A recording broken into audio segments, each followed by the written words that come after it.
Okay, so in this part, since I had to break this up, I thought I'd start doing just little intros on exactly what things I'm going to be touching base on in the different parts. So, and in this one, we'll have some painting started. I'm going to touch base on my airbrushes, what I like. I have three of them in particular. I have others, but they're single actions, and I'll never use them again. But so we'll touch base on those, why I like them, why I don't like them, how I go about cleaning them, and then we'll start some PE construction. So let's get on that right now. I went ahead and blown on some paint. So we got this one, zinc chromate, the lower footwell zinc chromate, all of these components here, sprayed, seats, and this is for the gunner. It's a ring that goes around them. This is where the gun will mount. This, I'm assuming that's an armor plate. And then we got the gunner's seat, and I'm assuming this is like an armor plate as well. I need to go back. I missed this. This is a seat back, and I went ahead and got the pedals too. Also, this is part of this this gunner's ring here. This component is also part of that.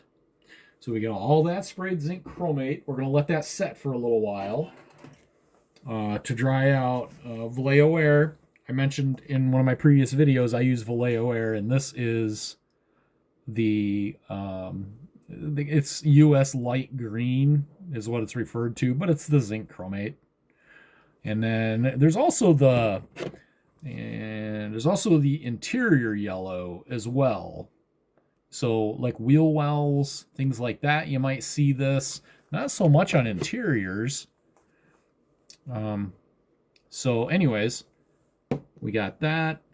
I went ahead and sprayed the dashes.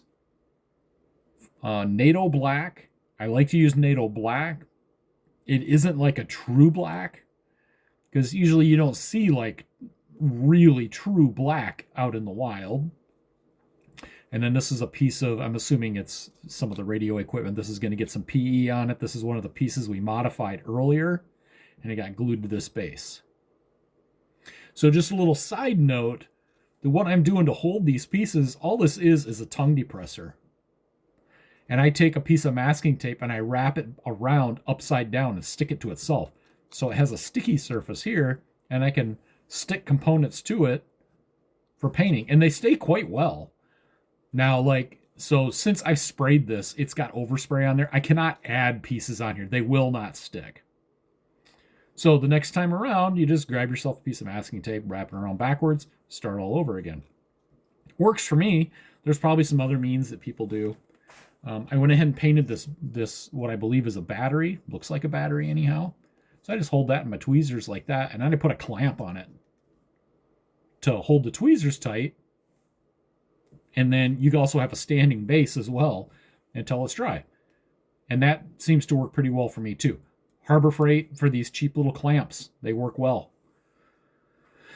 One thing I did notice before I started this project, I did not realize I am out of NATO black. I had just enough to do these three components in that battery, and that's it. So whatever I do from here on, I'm going to have to use just regular black. So hopefully that won't be a big deal. But anyways, there's the NATO black. I believe I'm in the minority on the use of Vallejo Air. I like it. I encourage anybody watching this, to explore for yourself. Try some different paints. See what works for you. This I really like because there's no odor. It's all water-based, straight out of the bottle, right into the gun. I don't have to dilute it or nothing. There's all these, there's flow improver and whatnot to add to these, that everyone that uses this stuff seems to say that, oh, well, you have to do this, you have to do that. I don't add any of that stuff. I own it. I tried it. I've used it without, and I don't have any problem at all. I don't know. I don't understand why some people seem to have such an issue with Vallejo Air. But it's clean, no odor, easy to clean up. The only issue I do find once in a while is it will start to clog the tip of my gun. So, and that's common. I mean, you're blowing air over in a water-based paint. So, like here on my Infinity, if that starts to happen, you can access the needle right here. So I always have a big box of these pipe cleaners, just generic pipe cleaners. And I'll wet it, and I just take it and rub it on either side of this needle.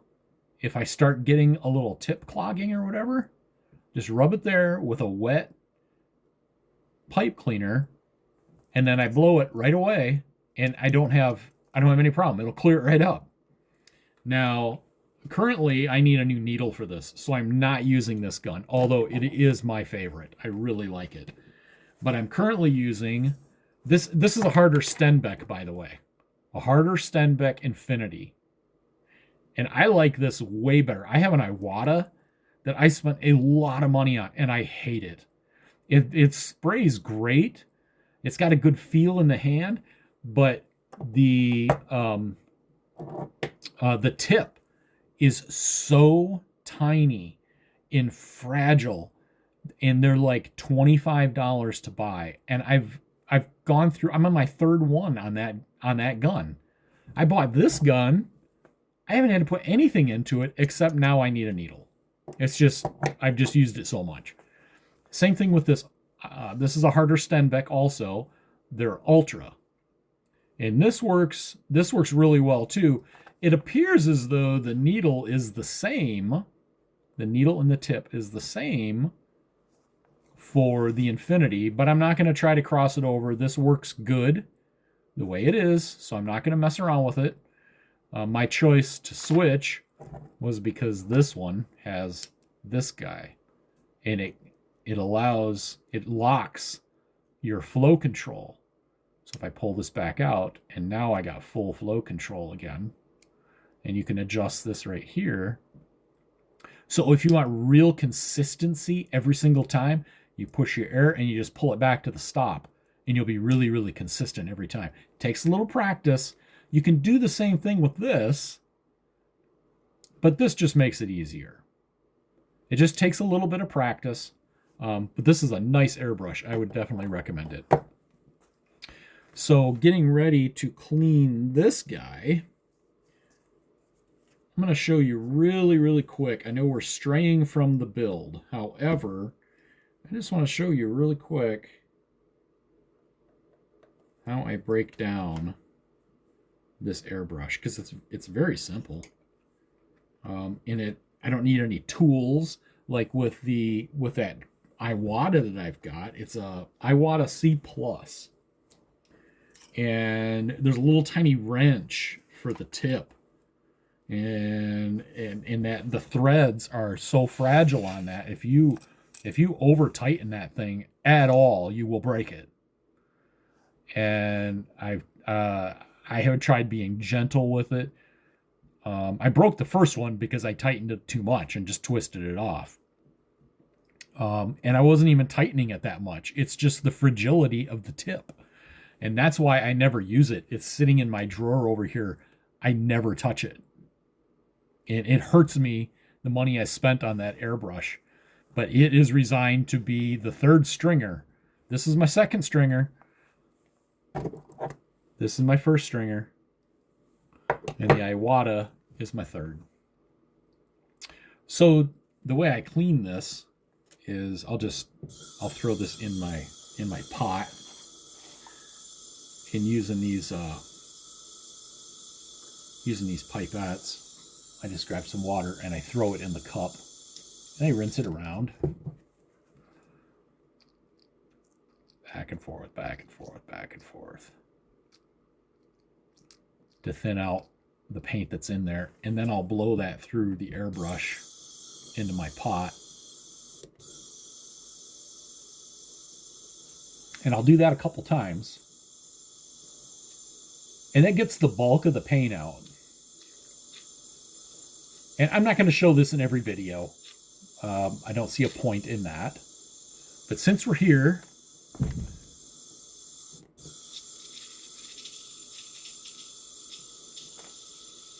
okay. So now I already took this tail piece off. This just threads on. And then we're going to loosen this knurled nut and unscrew this little guy. And then this tip comes off. Always push your needle this way, forward. Don't pull it back. If you pull it back, you're scraping all your excess paint that might be on that needle off on the O-ring inside the gun. So always push it forward and pull it out the front. So all this paint that is on here would be in here now had I pulled it out the back. And you don't want that. So I'll just take a paper towel, a damp paper towel. So easy, no solvents required. And I'll just wipe off that tip, just like new. Okay, and now we're going to take the tip here, and I'm just going to wet my pipe cleaner, stick it up in there, twist her around. And then as these wear out, I just cut the end off it. And then I'll do it again. And now, see, I got a clean tip. There's no paint in there. Okay. And then you will get some paint buildup in here, but these got these little holes in the side. Can feed your pipe cleaner through the other side and clean that out. This does not get paint up inside here. The tip fits up inside here. And then the needle goes in the tip. To clean out the gun, very simple. I take the same pipe cleaner, wet it. Oh. My apologies there. I'm not sure what happened. My video shut itself off. So last you saw I was blowing on this because I dripped water on it. Now this is fresh and it's water-based. So don't wipe it. If that happens, don't wipe it. I'm just going to let that air dry. It'll be fine. So I'm going to take my wet pipe cleaner and slide that up inside the airbrush. And if I get it in the right hole, just like that, it'll slide. Whoop. Let's cut this tip off. It's been bent a couple times, so it just wants to keep bending now. I'm just going to wet that again and slip this up in here. And now I can slide that right up and through and scrub out the inside of the airbrush. And boom, we're clean. Clean enough at this point. Now I will break this down and clean it thoroughly using lacquer thinner from time to time. Lacquer thinner will take off everything. And so you'll have a perfectly clean airbrush. I clean my airbrush multiple times during build sessions. If I'm spraying multiple paints in a row, different colors, I'll just run water through it until it's blowing clean, and I'll put in my next color. And then once I'm done with all my colors, then I'll break it down and clean it. So that gives you an idea, if you're new to airbrushes, what it takes. This is the dual action. So you push down for the air and pull back. And the further you pull back, the more paint you get. They make single action airbrushes where all you do is just push the button. And as soon as you push the button, air starts blowing. And you adjust your paint flow via a knob or a stop or something, depending on what type of airbrush it is. I used a single action for years, many, many years. But I switched over to a dual action a long time ago, and I would never go back. So anyways, it's rolling up on about dinner time here, and we got some paint pieces that need to dry out some anyways before we go any further. So we're going to go ahead and let that happen, and I will be back.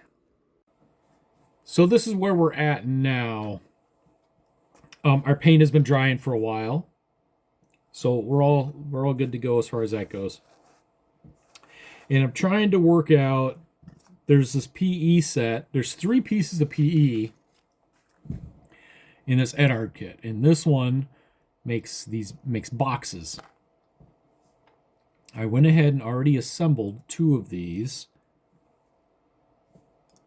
and then there's this one and this one that'll need assembled yet. Looks like there's one here. So these lines are where it gets bent at.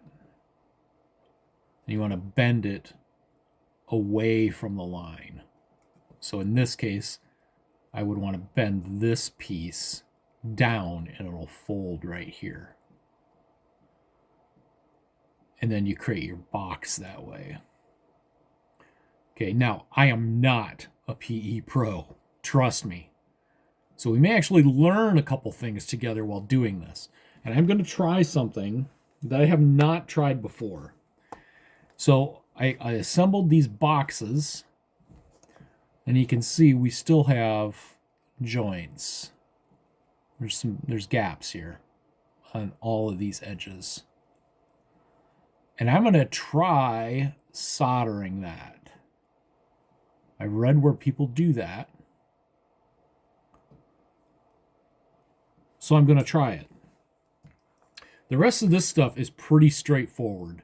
This just glues on flat surfaces, and that will be good to go. So like these, like this one in particular is going to go in this spot.